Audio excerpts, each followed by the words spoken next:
विनीत जी, एक बात बोली अभी फिरोज साहब ने कि हो सकता है मेरे अगेंस्ट फतवा आ जाए। अगर ऐसी कोई चीज़ होती है कि जो प्राइवेट बॉडीज़ होती हैं वो फतवा जारी कर देती हैं, कई बार ऐसा हुआ भी है पहले कि फतवा आ जाता है और किसी ने कोई स्टेज पे कोई श्लोक पढ़ दिए हिंदी, कोई मुसलमान बच्ची ने कोई अपना रामायण पढ़ दिया, तो इस तरीके के अगर फतवे आ जाते हैं तो इसमें legal course of action possible है? जी बिल्कुल, बिल्कुल है। देखिए हमारे वही अगेन हमारे देश के लिए सबसे बड़ी जो चीज़ है वो हमारे देश का संविधान है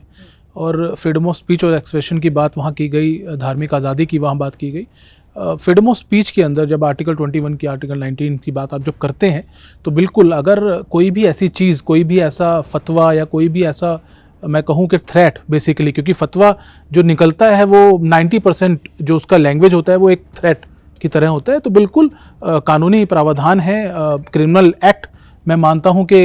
ये होगा अगर हम इसकी बात करें और इसके ऊपर एक्शन जो है वो पुलिस के पास जाके इसके ऊपर एक्शन कोई व्यक्ति ले सकता है अगर उसको लगता है कि भाई ये एक थ्रेट की तरह उसके सामने आया है। और बिल्कुल इस तरीके की अगर कोई बात होती है तो बिल्कुल देश में क्या विनीत जी, आपसे समझना चाहूँगी कि आपका जो समझ है वो बहुत गहरी है और आप काफ़ी टाइम से एक्टिव हैं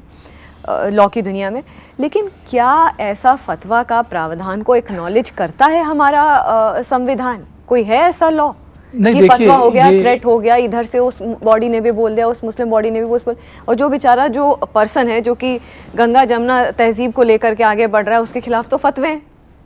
नहीं, बिल्कुल देखिए बिल्कुल गलत है और इसके ऊपर ऐसा नहीं है, इसके ऊपर एक्शन भी हुए हैं। क्रिमिनल FIRs जो हैं वो भी ऐसे फतवों के ऊपर लॉन्च हुई हैं जिन लोगों ने इस तरीके के फतवे दायर किए हैं। लेकिन प्रॉब्लम कहाँ होती है यहाँ पे, मैं एक चीज़ ज़रूर कहना चाहूँगा कि ऐसे बहुत कम लोग होते हैं, क्योंकि एक कम्युनिटी की जब एक धर्म की बात आती है, अगर हम इस्लाम की बात करें तो जो लोग जिनके खिलाफ ऐसे फतवे निकलते हैं वो लोग कई बार सामने से जाके शिकायत भी नहीं करते, तो सो मोटो एक्शन पुलिस बहुत कम लेती है, बहुत कम मामलों में ऐसा सामने आया है। लेकिन जिन मामलों में शिकायत दायर की जाती है उसमें क्रिमिनल एक्शन ऐसे लोगों के, ऐसे मौलवियों के खिलाफ, ऐसे लोगों के खिलाफ जो फतवा अगर दायर करते हैं और वो फतवा किसी तरीके का थ्रेट अगर एक्सटेंड करता है तो बिल्कुल वो गलत है और कानूनी प्रावधानों के हिसाब से वो क्रिमिनल ऑफेंस है। लेटर इशू करना, कोई डायरेक्शन, एक मैं कहूँ कि धर्म के आधार पर कुछ कहना, वो फ्रीडम ऑफ एक्सप्रेशन स्पीच की जो हम बात करते हैं उसके अंदर कहीं ना कहीं वो प्रोटेक्शन लेके उस चीज़ को जस्टिफाई करने की कोशिश करते हैं। लेकिन अगर वो किसी भी तरीके से किसी और व्यक्ति का फ्रीडम एक्सप्रेशन